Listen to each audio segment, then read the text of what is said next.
Hamas पर IDF का बड़ा आरोप सामने आया है। राहत ट्रकों को रोकने का आरोप लगाया गया है। उत्तरी गाजा में राहत पहुंचाने से रोकने का आरोप आईडीएफ लगा रही है हमास पर। आईडीएफ की ओर से जारी की गई हैं तस्वीरें और कहा यह गया है कि हमास के लड़ाके मदद को रोक रहे हैं।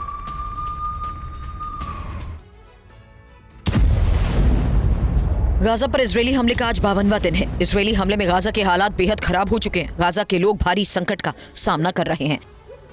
ऐसे में कतर की मध्यस्थता के बाद इजरायल और हमास के बीच बंधकों की अदला बदली और गाजा में राहत सामग्री पहुंचाने के लिए सीज फायर किया गया। सीज फायर के दौरान हमास ने इजरायल के 58 बंधकों को रिहा किया, जबकि इजरायल की तरफ से 117 फिलिस्तीनी कैदियों को छोड़ा जा चुका है। बाकी बंधकों को छुड़ाने को लेकर चर्चा जारी है।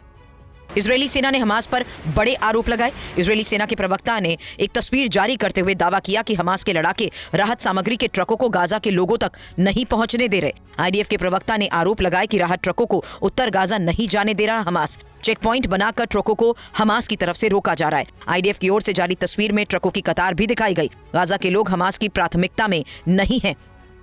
इजरायली सेना उत्तरी गाजा के करीब 80% इलाके पर कब्जा कर चुकी है। यही वजह है कि हमास राहत सामग्री को नॉर्थ में जाने से रोक रहा है और दक्षिण गाजा में ट्रकों को भेज रहा है। और देखिए एक और बड़ी खबर, सीज फायर के तीसरे दिन 39 बंधकों को रिहा किया गया।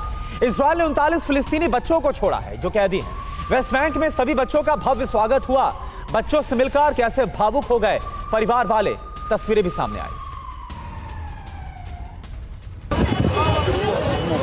इजरायल और हमास की तरफ से बंधकों को छोड़ने का सिलसिला जारी है। सीजफायर के तीसरे दिन भी दोनों तरफ से बंधकों को छोड़ा गया। सीजफायर के तीसरे दिन इजरायल की जेल में बंद 39 फिलिस्तीनी बच्चों को रिहा किया। इजरायली सेना ने सभी 39 बच्चों को वेस्ट बैंक के रामल्ला इलाके में छोड़ा। बंधकों को रिहा करने के बाद मेडिकल जाँच के लिए ले जाया गया। उसके बाद उन्हें परिवार के लोगों से मिलवाया गया। बच्चों से मिलने के बाद परिवार वाले भावुक हो गए। बच्चों के पहुँचने के बाद रामल्ला में जश्न मनाया गया। रिहाई की खबर के बाद वेस्ट बैंक के रामल्ला में भारी संख्या में लोग इकट्ठा हुए। सभी की गाड़ियों पर फिलिस्तीन के झंडे लगे हुए थे। रामल्ला से एक तस्वीर सामने आई जिसमें इजरायल की कैद से छूटने के बाद एक लड़का अपनी मां से लिपटकर रोने लगा। वहां मौजूद लोग नारे लगा रहे थे। वो लड़का बंधक हमास के झंडे से लिपटे हुए थे। उनके सिर पर हरे रंग का पट्टा बना हुआ था। ये सारे बच्चे काफी दिनों से इजरायल के जेलों में बंद थे। इजरायल की सेना ने सभी बच्चों को यरूशलेम के पत्थरबाजी के आरोप में गिरफ्तार किया था। ऐसे और भी गाजा के बच्चे हैं जो इजरायल की जेल में बंद हैं, जिनकी रिहाई की मांग हमास कर रहा है। और इस बीच इजरायल से सामने आया वो बयान जिसने सबको चौंका कर रख दिया। इजरायल ने नहीं किया है युद्ध विराम। इजरायली मंत्री का बहुत बड़ा बयान, सिर्फ मानवीय मदद के लिए रोकी गई है जंग, ये कहा है इजरायल के मंत्री ने।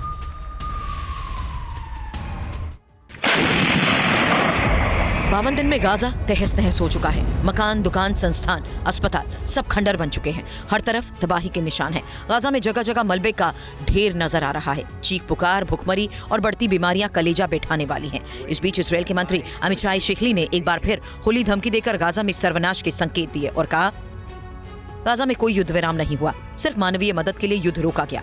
हमास जैसे क्रूर और खूंखार आतंकी संगठन के साथ युद्ध विराम संभव नहीं। कहा, इजरायल नहीं, पूरी मानवता के लिए हमास का खात्मा करेंगे। मानवीय मदद के लिए रुकी जंग को युद्ध विराम कहना गलत होगा। इजरायल के मंत्री अमित शाह के मुताबिक रेड क्रॉस एक न्यूट्रल संस्था है जो इस दौरान काम कर रही है।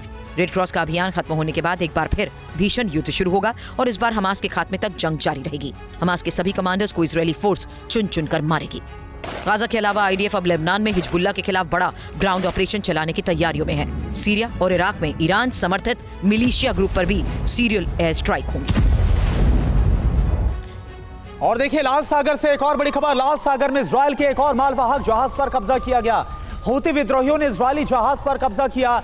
अभी तक इजरायल की 3 कार्गो शिप पर कब्जा किया गया है। गाजा में युद्ध विराम के बीच इजरायली सेना वेस्ट बैंक में लगातार हमास के खिलाफ ऑपरेशन चला रही है। वेस्ट बैंक में इजरायल ने हमास के कई कमांड पोस्ट पर भीषण बमबारी की। इजरायली सेना की कार्रवाई के बीच हूती ने इजरायल की मुश्किलें बढ़ा दी। हूती विद्रोहियों ने लाल सागर में एक और इजरायली जहाज को अगवा किया।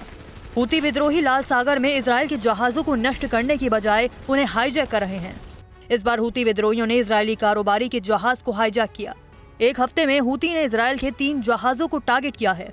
अगवा जहाज इजरायल के सबसे अमीर कारोबारी एयाल ओफर की कंपनी ज़ोडिएक मैरीटाइम का जहाज है। ज़ोडिएक मैरीटाइम दुनिया के सबसे बड़े अंतर्राष्ट्रीय जहाज ऑपरेटरों में से एक है। ज़ोडिएक मैरीटाइम कंपनी 128 जहाजों के बेड़े का प्रबंधन करती है। इससे पहले हुती विद्रोहियों ने 19 नवंबर को लाल सागर में तुर्की से भारत आ रहे गैलेक्सी लीडर जहाज को अगवा किया, जिस पर चालक दल समेत 25 लोग सवार थे। विद्रोहियों ने सबको अगवा कर लिया। इसके बाद हुती विद्रोहियों ने 25 नवंबर को इजरायली मालवाहक जहाज पर ड्रोन से हमला किया। अमेरिका ने दावा किया कि इस हमले के पीछे ईरान का हाथ है।